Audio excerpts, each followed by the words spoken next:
নেওয়ার পরে হঠাৎ করে গত পরশু দিনের আগের দিন থেকে মাইক প্রচার হচ্ছে 24 ঘন্টার সময় তার মধ্যে সব দোকান তুলে দিন, এবং সেইটা হওয়ার মধ্যে এদের মধ্যে আতঙ্ক তৈরি হয়।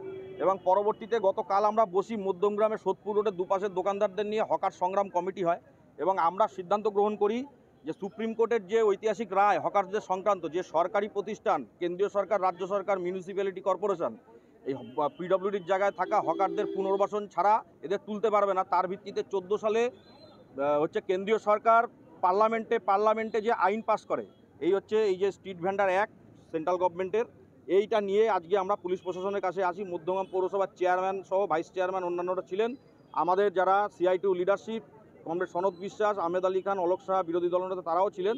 এই আইনের ভিত্তিতে মধ্যমগ্রাম মিউনিসিপ্যালিটি ঘোষিত যে প্রচার, তার প্রচারের অবস্থান পরিবর্তন করে এবং বলে যে নতুন ফুটপাত, এবং আমরাও তার সাথে সহমত যে ফুটপাত যেখান থেকে মানুষ হাঁটবে, লক্ষ টাকা খরচা করে বানানো হয়েছে, ফুটপাত পরিষ্কার রেখে ফুটপাতের বাইরে যে দোকানদার তাদেরকে ভাঙা যাবে না, যেটা তারা ভেঙে দেবে বলেছিল, তারা এখন জানালেন যে 2 ফুট 3 ফুট ছেড়ে তাদের দোকান করতে হবে।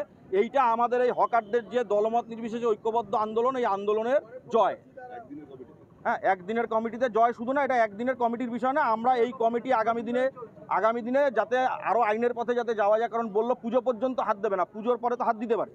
সুতরাং তার আগে আমরা নির্দিষ্ট যে ব্যবস্থা, আমরা আমাদের এই কমিটিগতভাবে হকারদের নিয়ে সংগঠিতভাবে সরকারের সঙ্গে কথা বলা, আদালতে যাওয়া, সবটাই করবো। হকারদের পাশে আমরা। পৌরসভা এবং প্রশাসনের এই যে সিদ্ধান্ত, এদিকে আপনারা খুশি?